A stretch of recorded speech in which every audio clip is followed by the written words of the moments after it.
Non, John était âgé dans la trentaine. Il avait réussi tous ses examens avec brio et il était maintenant devenu pasteur. Puis John avait à cœur d'aider les personnes de la brousse en installant des cliniques médicaux. Mais les personnes de la ville, ben, eux, ils ne croyaient pas vraiment à cette histoire parce qu'ils ne savaient pas vraiment c'était quoi l'importance de construire des cliniques médicaux dans les villages parce qu'ils ne vivaient pas dans la brousse, donc ils ne savaient pas comment c'était difficile pour les habitants là-bas d'avoir accès aux soins médicaux. Mais il a fallu une triste histoire, comme je te disais la dernière fois, une triste histoire qui devait arriver pour qu'ils puissent bien comprendre.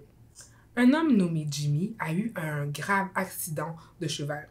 Et cet homme, ben, il souffrait atrocement. Il avait besoin de soins médicaux, d'urgence. Et là, ses amis l'ont pris, l'ont embarqué dans une brouette qui était tirée par des chevaux et il se dirigea vers la station de télégraphe la plus proche. Puis la station la plus proche, ben, c'était à 12 heures de route. Imagine-toi, ça a pris 12 heures pour s'y rendre, car ils ont dû s'arrêter à plusieurs reprises. Parce que Jimmy, il souffrait énormément, donc il ne pouvait pas aller trop vite. Donc il y avait sûrement des bosses et tout, donc ça a pris 12 heures. Puis enfin, ils sont arrivés à la station. Et là, ils se sont mis à envoyer un télégramme pour expliquer la situation. Puis ils ont dû attendre la réponse du médecin. Et finalement, le médecin a dit que Jimmy, ben, il devait être opéré immédiatement. Il fallait le faire d'urgence. Et l'homme qui envoyait les télégrammes, c'était le télégraphiste, ben, il avait suivi un cours de premiers soins. Mais c'était pas un chirurgien. Il n'avait pas la capacité non plus, les outils pour opérer. Mais il n'avait pas le choix. Sinon, Jimmy risquait de mourir. Donc, les télégrammes venaient entre le médecin et le télégraphiste. Et là, finalement, ben, le télégraphiste, ben, il a dû vraiment faire l'opération à l'aide d'un petit couteau de poche qu'il possédait. Et il suivait bien les directives du médecin à travers des télégrammes qui s'envoyaient. La situation de Jimmy se stabilisait peu à peu. Mais, un peu de temps, ben, sa santé s'est mise vraiment à se détérioriser. Et là, à plusieurs reprises, pendant plusieurs télégrammes, le docteur a dit « Ok, bon, ça suffit les télégrammes, je vais juste me déplacer pour les rejoindre. » Mais vous savez quoi?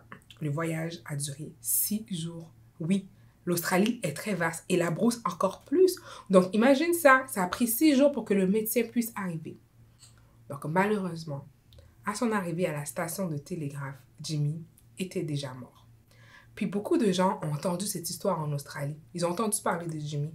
Et là, les habitants de la ville, ils ont enfin compris pourquoi John pensait qu'il était si important de construire des cliniques médicales dans la brousse.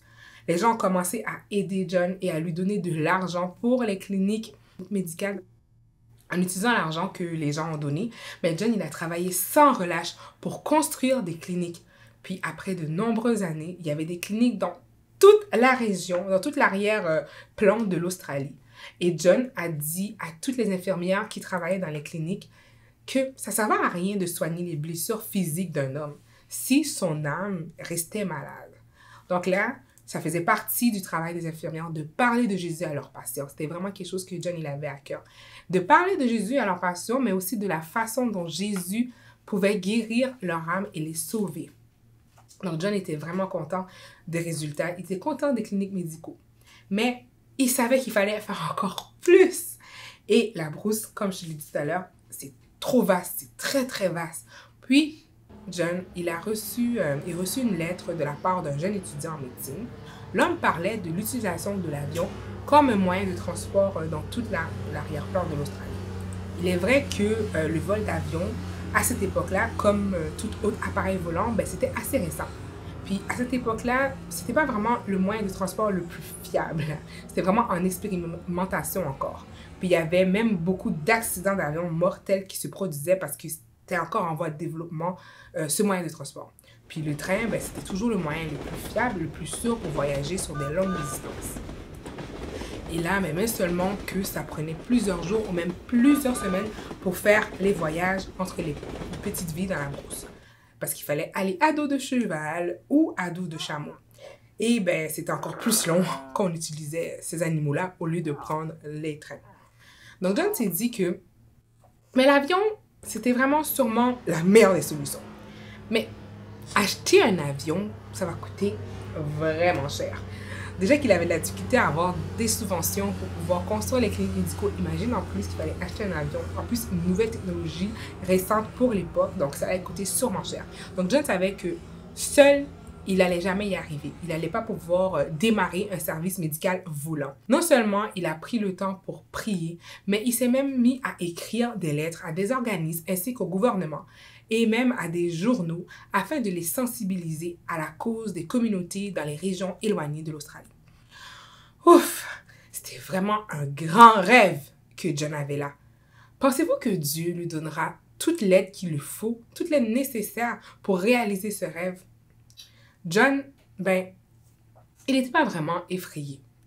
Il savait. Il a dit, « Je crois qu'aucun homme n'est suffisant pour toute tâche qui lui est confiée. Mais si l'homme fait face à la tâche, le grand-père, donc Dieu, jour après jour, répondra à tous les besoins au fur et à mesure qu'ils se présenteront. » Donc, lorsque John parle du grand-père, comme je t'ai dit, il parle de Dieu. Puis John, il savait très bien que sans l'aide de Dieu, il n'allait pas réussir à résoudre ce gros problème, mais qu'il pouvait faire confiance à Dieu seul pour prendre soin de tout ce qu'il avait besoin. Et le service médical volant deviendrait un jour peut-être une réalité. Est-ce que tu penses que c'est quelque chose de possible, ça? Surtout qu'à l'époque, les avions n'étaient pas très fiables. Mais si tu veux le savoir, il faut revenir pour voir le prochain épisode.